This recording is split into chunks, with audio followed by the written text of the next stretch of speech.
What is social entrepreneurship? We may not come across the term social entrepreneurship as often as we hear some other terms like entrepreneur, venture capitalist, NGOs, or other philanthropic organizations. But social entrepreneurship has a valuable presence in our society. Social entrepreneurship has a significant growth at the practical level but do not have sufficient coherent theoretical framework, and due to lack of academic legitimacy, the functions of social entrepreneurship are not properly demarcated. As it is mentioned in the article Literature Review on Social Entrepreneurship by Johnson, defining what social entrepreneurship is and what its conceptual boundaries are is not an easy task, in part because the concept is inherently complex and in part because the literature in the area is so new that little consensus has emerged on the topic. However, a few key definitions have emerged over the time, of which the definition by J. Gregory Dees has got the most frequent citation.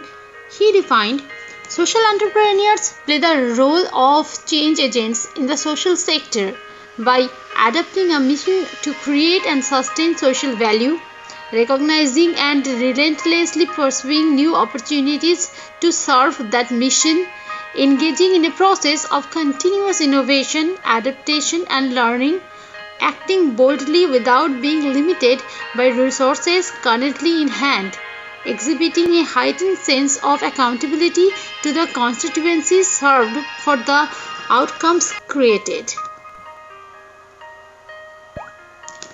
From all of the scholarly definition, it can be said that social entrepreneurs tailor their business model primarily to achieve the ultimate goal of creating social values.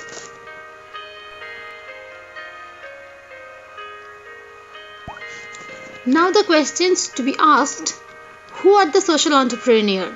How are they different from NGOs, philanthropists, activists, or other companies who are focused on their corporate social responsibilities? Is social entrepreneurship a subset of entrepreneurship? Can companies with focus on corporate social responsibility be termed as social entrepreneurship? Entrepreneurship creates at least economic values for the society. So entrepreneurships and different social organizations are needed and valued in the society. But since the functional boundaries of social entrepreneurship are not clearly defined in the literature, often it gets confused with other socially responsible disciplines. Philanthropists, social activists, environmentalists, companies with a high focus on corporate social responsibility are mistakenly referred as social entrepreneurs. As per advocates of corporate social responsibility, companies should be measured by a triple bottom line of financial, social, and environmental benefits. A social entrepreneurship tries to achieve at least a double bottom line of social and financial benefits by offering services and benefits to the often underserved section of the society. For a business enterprise, the ultimate bottom line is economic wealth creation, whereas the priority of a social entrepreneur is delivering social values mostly to the less privileged. Based on the organizational practices, the diagram has been first divided into two sections: non-profit organizations and for-profit organizations. Each section has further subdivided into two sections based on the priorities of the ventures. The extreme right side represents the for-profit entrepreneurship, for example, Ben & Jerry's. Since the inception of Ben & Jerry's in 1978, it has had a strong and continuous record of environmental and social responsibility. In its most remarkable partnership program, it allows selected non-for-profit organizations to open a franchise without paying the usual franchise fees. Ben& Jerry's is a highly profitable corporation and regularly donates high value amounts to the charitable organizations. But since its main business motto is creating wealth, it cannot be termed as a social entrepreneurial venture. It's a profit driven enterprise with a focus on its corporate social responsibility. Social entrepreneurs operate within the boundaries of two business strategies: non-profit with earned income strategies and for-profit with mission-driven strategies.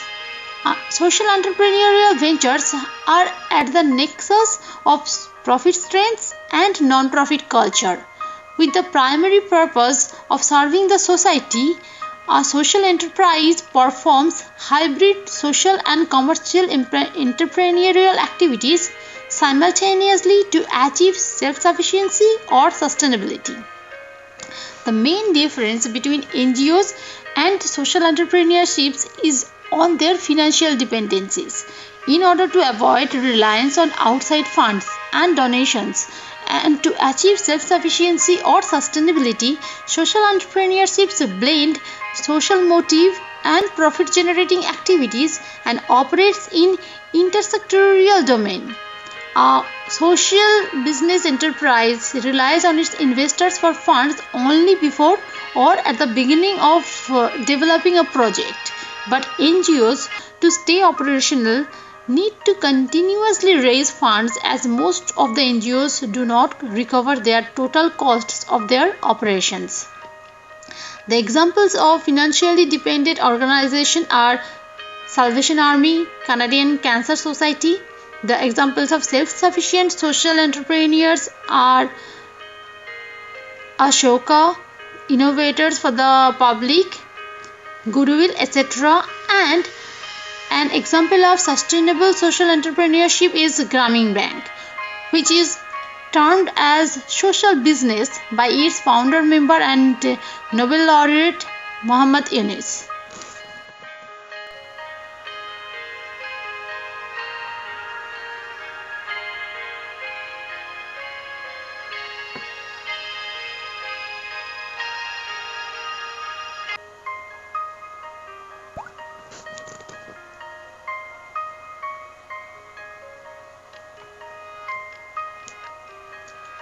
Innovation, self-sufficiency, vision-oriented factors, crisis-oriented factors, specific expected outcomes, mission statement, social entrepreneurial opportunity, these are basic and interrelated factors behind any social entrepreneurial venture. Based on those factors, the socially innovative entrepreneurs bring innovation in product or service ideas, in relation with stockholders, and in the methods of production, operation, and distribution. Thus, they introduce a new business model which generates social outcomes that helps in social transformation. Eventually, with direct or indirect employment creation, access to information and knowledge, and social cohesion and inclusion, the community and economic development happen. Market orientation, networking, flexibility, global versus local, and participatory organizational structure all are important for overall growth, success, and expansion of the social entrepreneurial venture.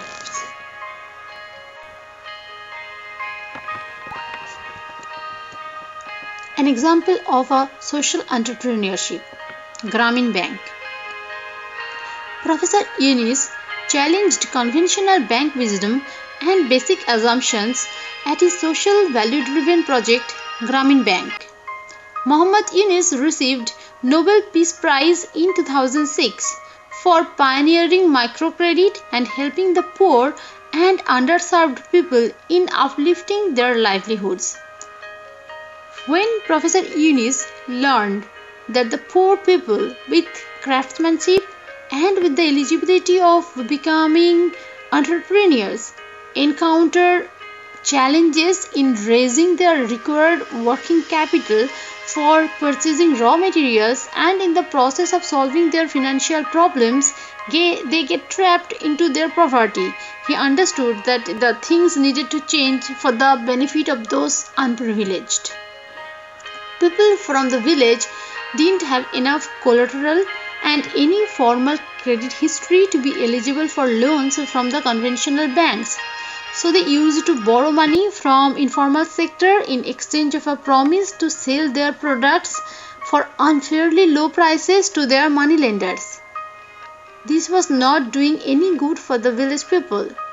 So Muhammad Yunus decided to do something and started this venture in 1976 by lending $27 in total and recovered the money within a week. In 1983, within the framework of a new law made for this purpose, Grameen Bank, which means Bank for the Villages, created. A value proposition of the bank was to give small loans at 16% interest rate per annum to the village people for starting up income generating businesses. As the value constellation, a bank branch was set up to cover 15 to 22 villages and created an innovative process to ensure the repayment of the loan as per the bank rules.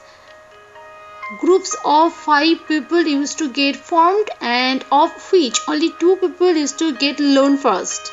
If they began to repay the loan conforming to the bank's rules, then the other members of that group used to become eligible for loans. So there was group pressure for repaying the loan within time frame. The repayment rate on loans is currently 98.4%, which is very good. As per data, with the help of loan, 64% of the borrowers who have been with the bank for 5 years or more have crossed the poverty line. The bank has been profitable in every year of its existence except 1983, that's the starting year, 1991 and 1992, demonstrating a positive profit equation. Grameen Bank continued to do experimentation, set up partnerships, alliances and networks, and challenged conventional method and created nearly 30 businesses for the benefit of the underserved society. Out of those 30 businesses, 3 businesses are discussed here. Grameen Danan's social business. Grameen Danan Food Limited was created in 2006. It's a 50-50 joint venture between the Grameen Group and the French group Danone.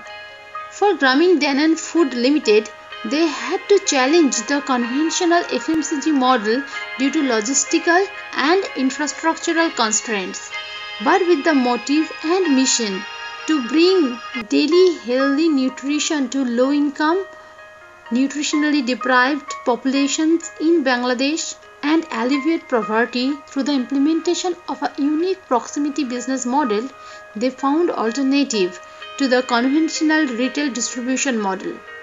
Grameen ladies, that is women from those villages, got employed to sell Shakti Doi, that's the yogurt they were selling, visiting almost 200 houses every day. Telenor and Grameenphone. The Norwegian incumbent telecommunications company Telenor and the non-profit company Grameen Telecom partnered together and formed phone company for social value enhancement. People in the villages could not always afford high-priced mobile phones. So this partnership company offered an unique value constellation to the village people. They started selling bulk airtime at a discounted rate to the people who had mobile phones and thus helped them to become entrepreneurs. Some women from those villages took loan from Grameen Bank and bought mobile phones and bulk airtime and started lending their phones for a charge depending on the minutes used by the customers. As per the record, by the middle of 2007, Grameenphone, ran by the experienced Telenor managers, had become the largest tax-generating company in Bangladesh, with over 20 million subscribers. Grameen Veolia. In March 2008, Grameen Bank and Veolia Water created a joint venture with the value proposition of providing drinking water at an affordable price to the village inhabitants. In order to keep the cost low, they kept things simple and recycled surface water to meet World Health Organization standard for drinking water. They created a system of prepaid cards for buying the clean water and made the drinking water available in fountains and in cans. The water cans used to get distributed in rickshaw, that is a three-wheeler vehicle. It's a local vehicle driven by village people who bought those vehicles with the loan money they received from Grameen Bank. Bill Drayton, who himself is a social entrepreneur, he is the chair and CEO of Ashoka Innovators for the Public, once said, 10 years ago, the probability of an idea from Bangladesh affecting a community in Brazil, Poland, or the US was very limited. Now it is common. The best known example being Muhammad Yunus's impact on the global spread of microcredit and becoming more common every year. This quote says a lot about Grameen Bank and its effects.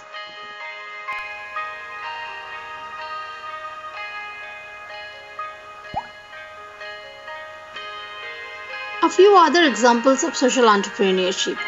The Bromley by Bow Center. The Bromley by Bow Center was created by Andrew Mason, the then United Reformed Church priest in the Bromley by Bow area of East London in 1984. Joining the church as a priest, he understood that there were resource and other problems in the church and in the neighborhood area. In order to tackle the crisis at that church and the neighborhood community, he adopted the policy of openness and inclusion. The underused buildings of the church were laid open for creative and other good uses. The church, which was lacking resources once upon a time, now have a £1.4 million health centre of high standard. Royal Sun Alliance, the insurance company, funded a £300,000 project for innovative ways to reduce youth crimes in that area, and NatWest Bank provided a grant of £220,000 to help support local young entrepreneurs. This is another example, that's Ashoka Innovators for the Public. The Ashoka Innovators for the Public was founded by Bill Drayton in 1980.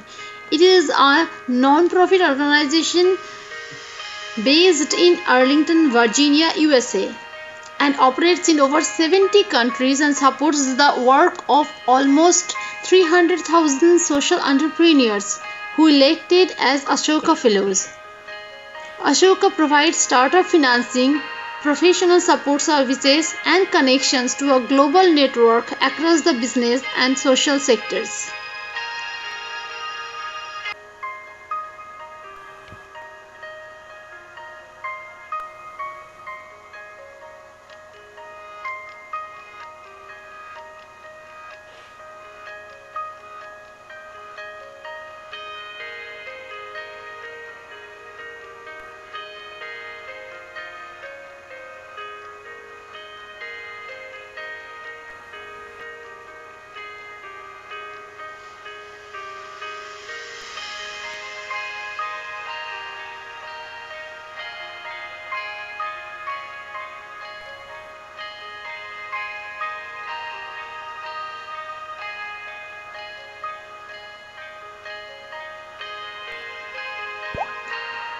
I would like to conclude the topic social entrepreneurship quoting Bill Drayton, founder of Ashoka Innovators for the Public.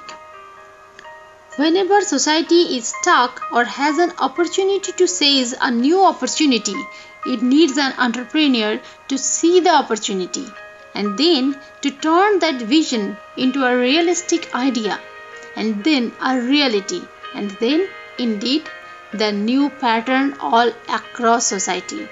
We need such entrepreneurial leadership at least as much in education and human rights as we do in communications and hotels. This is the work of social entrepreneurs.